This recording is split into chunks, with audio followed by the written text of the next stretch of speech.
मी एक कविता ऐकवण्याचा प्रयत्न करतो. ह्या कवितेचा विषय थोडा वेगळा आहे. कवितेचा विषय आहे वैभव दादा टकलेपणा.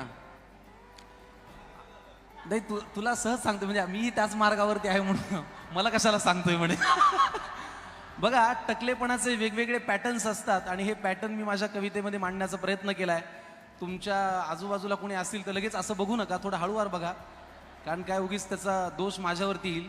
मी असं लिहिलं होतं की जळी स्थळी काष्ठी पाषाणी कुठेही आपल्याला दिसतं, जळी स्थळी काष्ठी पाषाणी कुठेही आपल्याला दिसतं, आणि प्रत्येक घरात बघा तुम्ही एकतरी टकलं असतं.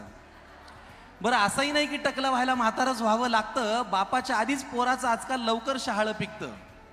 टकल्याला स्वतःला प्रॉब्लेम नसतो, भोवतालचे त्याला छळतात. टकल्याला काही प्रॉब्लेम नसतो, त्याचं तो बसलेला असतं शांतपणे, भोवतालचे जाऊन बघतात आणि म्हणतात अरे हे टकलंही काही की, असं होतं की नाही. तर टकल्याला स्वतःला प्रॉब्लेम नसतो, भोवतालचे त्याला छळतात, गेले रे केस म्हणून उरलेले उपटून काढतात. पण जेव्हा पडायला लागतं ना टक्कलन केस लागतात गळू, जेव्हा पडायला लागतं ना टक्कलन केस लागतात गळू, वेगवेगळ्या आकारात उघडी पडते ही गुळगुळीत टाळू. काहींच्या अगदी दर्शनीय भागात अशी तारेची घासणी उरते. बघून घ्या, काही घासण्या सुद्धा आहेत तिथे 1-2-4.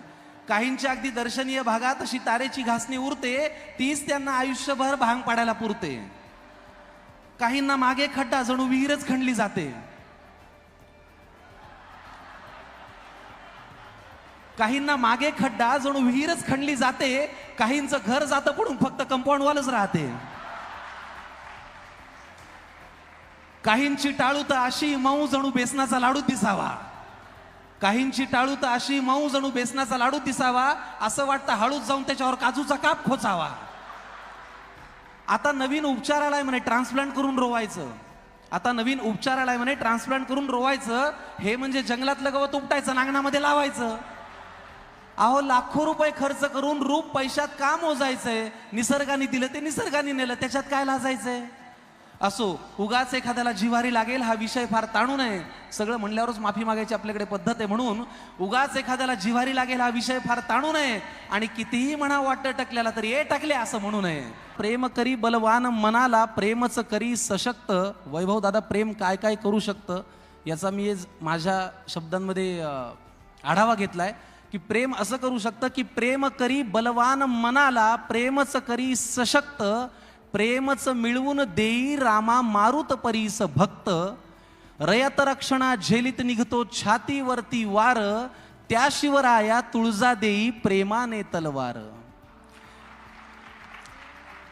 विठ्ठल विठ्ठल नाम मुखाने आयुष्यभर घेतो, विठ्ठल विठ्ठल नाम मुखाने आयुष्यभर घेतो. त्याच तुकोबा विठू प्रेमाने सदेह स्वर्गा नेतो. इथले गान स्वरसुरावट इतका उंच नेतो, स्वर प्रेमाने भीमसेन हो स्वर भास्कर मग होतो. दिसतो छोटा पण खेळाने इतका मोठा होतो. क्रिकेट प्रेमी नाव सचिनचे अभिमानाने घेतो. तेच नाते तुमचे आमचे प्रेमाच्या या गाठी, प्रेमळ आपुली माय मराठी केवळ तुमच्यासाठी.